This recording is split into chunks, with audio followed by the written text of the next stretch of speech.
Good afternoon. Okay, this is going to be a pretty short rant video, but it's one I felt needed to be said after learning a few things about other people around me over the last 36 hours or so.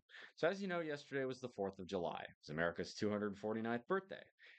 Like a normal, rational person, I wished someone I was uh, fairly familiar with, seen each other in the gym several times. I wished her a happy Independence Day because that is a normal thing to say on the 4th of July. And I got a response of, oh, I don't celebrate that holiday. I didn't press, I didn't say anything. I just carried on with my workout. I said, oh, all right, well, have a good weekend then. But it occurred to me, first off, one, this person was not born and raised Hawaii. So, yes, I understand why people in this state who are especially been born and raised here are maybe not as huge on July 4th, although quite a few people I know, both locals, non-locals, and Hawaiians and non-Hawaiians are very happy to celebrate that day and enjoy it for all it's worth, since it's a great holiday.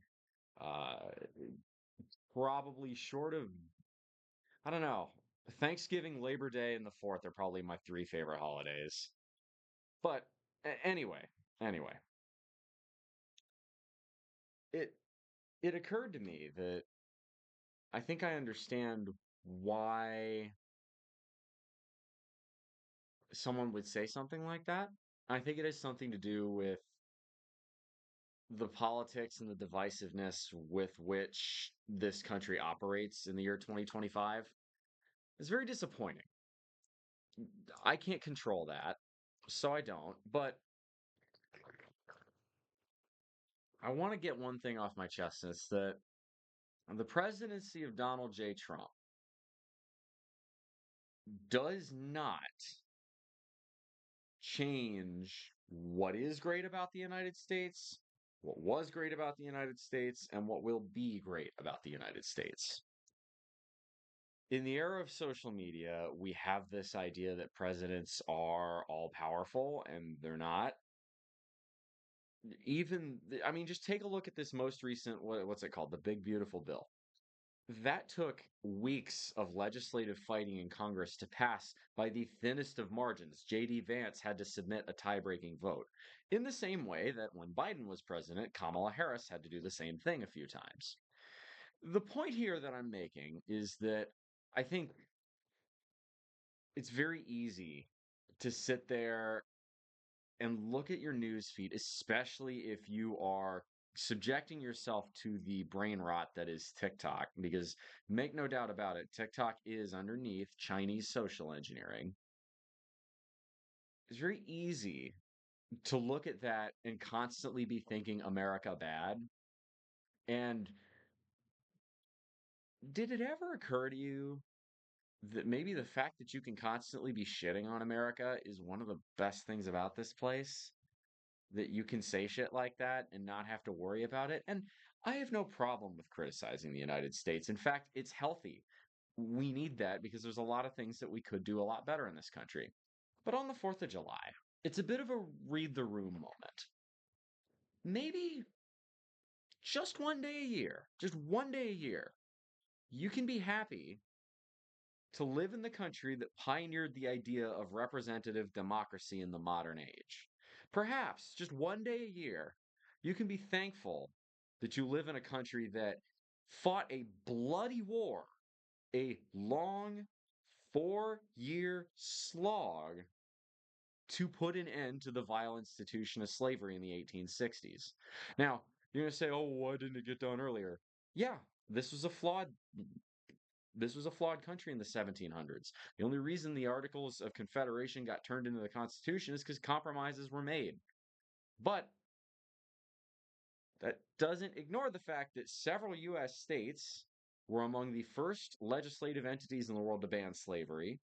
And likewise, several U.S. states were some of the first legislative entities in the world to allow women to vote. I believe it was Wyoming was the first one before it was even a state. I believe when it was a territory, even that was the case. It was somewhere in the mid to late 1800s, just as an example, right? Those are pretty big achievements, even if you want to go to the more modern age. Can we appreciate that this is still the only country that has sent men to the moon? And if you're one of these, oh, America didn't land on the moon conspiracy theorists, go to a different channel, because I don't really entertain that. I've worked at NASA. The it blows my mind that the people, the people, there are people who think that the United States was both under the Nixon administration, under the same administration, competent enough to keep all six successful Apollo landings from 1969 to 1972 a secret, and simultaneously not keep Watergate a secret.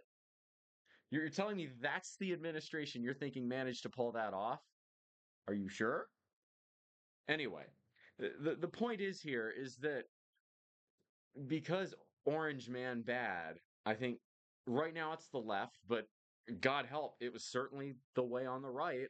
A lot of the current MAGA people were sitting here saying, "Oh, America's going down the toilet" when Obama was in office and when Biden was in office. Like when God, even when Clinton was in office. Like fucking stop, okay? America was great, America is great, and America is going to be fucking great, okay? It's probably my biggest problem with Make America Great Again because it implies that we aren't. We damn sure are. And whether or not you like to admit this, the reality of the world we live in is that we abhor a power vacuum. Human society abhors a power vacuum. There are three nations that are militarily and economically capable, really two nations at this point, that are militarily and economically capable of being a global hegemony. Why does that matter? International trade's the big one. Do you know why piracy isn't a thing anymore? It's because of the United States Navy. We provide that service to the world to allow international trade to occur, which is what makes a lot of these countries over the last 50 years that were previously very impoverished able to participate in global markets and enrich themselves. Vietnam, India, China, they all benefit. Chinese would never want to admit that, but it's true.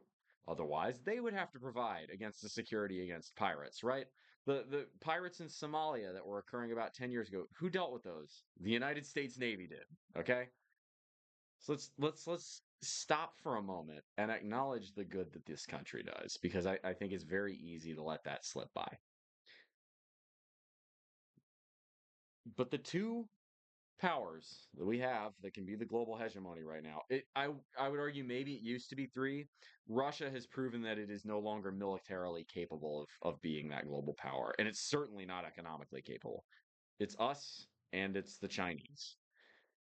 And while the Chinese are an economic powerhouse, be very careful what you wish for, because there's a very good reason, right? You can talk about problems in American society and genuinely disgusting acts in American society openly and plainly.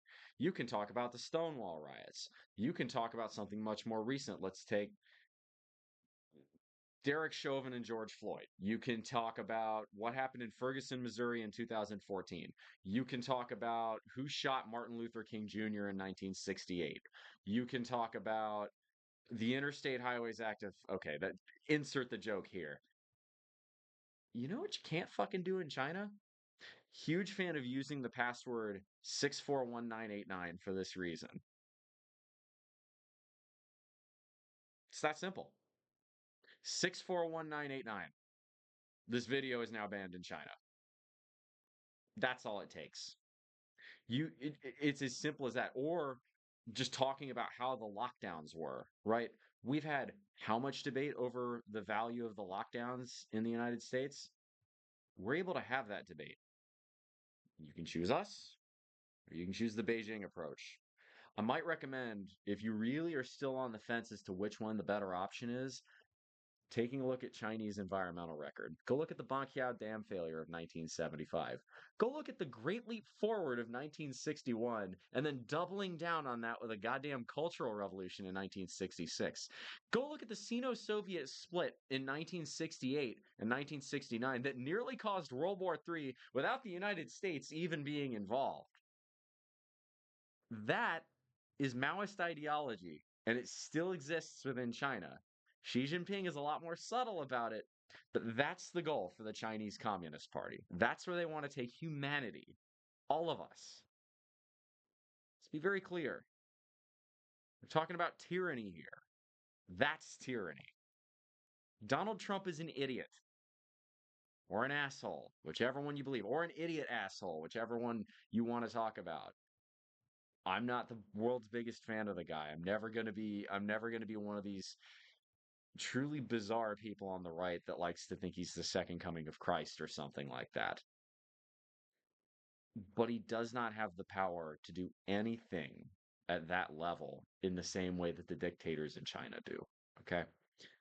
And if there comes a day where a third, more responsible than us, superpower emerges to take the role of global hegemon, I would love to see that day. Unfortunately, the European nations who should be fulfilling that role are not really willing to commit enough to defense spending, and the only person who has been able to actually make them start is Mr. Donald J. Trump. So I'm just saying, right? You guys want to talk about, oh, the Europeans are better and this and that.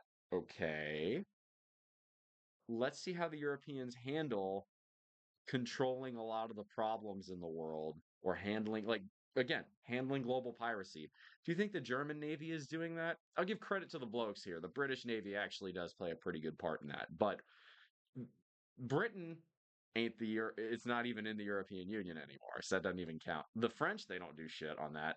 The Germans, they don't do shit. The Polish are too busy rightfully protecting themselves and arming up against a more obvious threat to the east than dealing with other international problems of which, from their geographic location, they can't really help. The point here is that it's us or the Chinese until further notice. Take your pick. I suggest maybe just one day a year, just on the 4th of July, looking up at that Stars and Stripes, Star Spangled Banner and saying, we got our problems. But damn it, we are Americans. We talk about our problems and we try to work through them and we try to fix them. And sometimes we're going to have to fight about it. And sometimes we're going to have to just learn to disagree and get along anyway. But damn if we ain't going to try. One final note I'm going to say on this one, and this is what really bothers me. And I think it does not apply as much to this state, but there are grassroots organizations funded by countries, specifically the Russians and the Chinese, that sponsor secessionist movements. Okay. When I lived in Texas, I saw this. Nobody, and I have lived in Texas for several years, nobody I met there wanted an independent Texas. Everybody sees themselves, those who were born and raised there, as proud Texans, but they don't want an independent Texas. 99% of the time, the people online that you see, or people online that you see, are Russian or Chinese accounts trying to sow internal discord in the United States because that's the only way they think they can win. That's the level these two countries have to stoop to. I'm sure the Koreans or some of the Islamic countries probably play a role too, but they're too busy focusing on other things most of the time. Same thing with the California movements, right? When a Republican is in office, you hear a lot more about Calexit. When a Democrat is more in office, you hear more about Texit.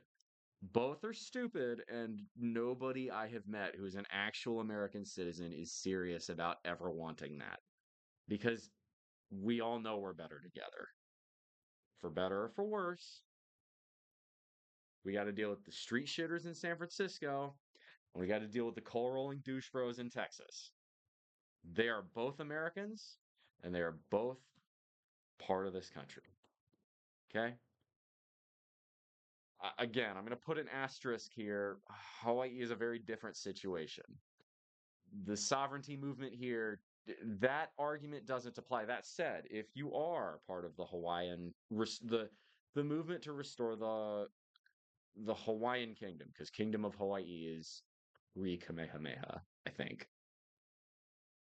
Be very careful about making sure the voices that echo yours are actually fellow Hawaiians, fellow Americans who wish to see Hawaiian sovereignty, or people who don't have that underlying agenda, because that agenda does exist.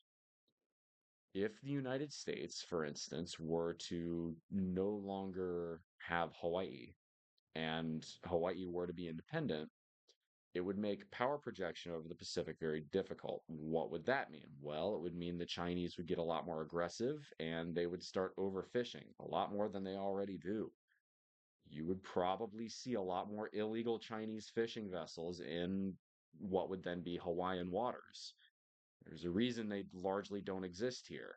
The only fishing vessels in waters anywhere near this state are really spy boats, but that's a different conversation. Yes, we know China. Yes, we know you keep calling those fishing vessels. They're not fishing vessels, and you're not that fucking clever. Anyway, that's it for this one. My rant was very simple. Yesterday, I was out at Kaena Point with friends. We were drinking beers. I was drinking non-alcoholic beers for what it's worth, and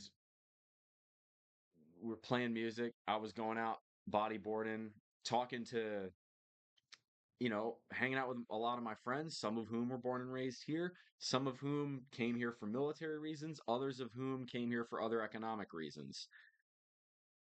And, meeting other people who are locals out on the YNI side, which is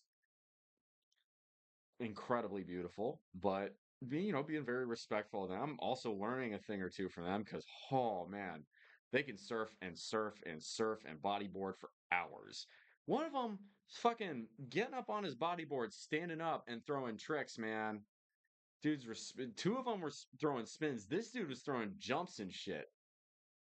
Fucking wild, man. But just talking to them, getting to know them, and I wish them a happy Independence Day. And you know what they said to me back? These were local brothers.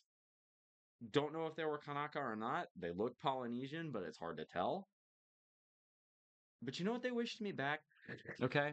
These are people who really actually do have a grievance against the United States. They wished me a happy Independence Day. They wished me a happy 4th because they understood that we're here to have a good time. Today, all the other problems, we got 364 other days of the year to worry about it. But today, or rather yesterday, on the 4th, fucking be proud of your country for once. Stop listening to the bullshit on social media. Crack open a beer, play a little Toby Keith or Leonard Skinner or Grateful Dead, Jefferson Airplane or Eminem or whatever other American music you want to hear, and take in the fact that you live in a free country, because you do. Cheers.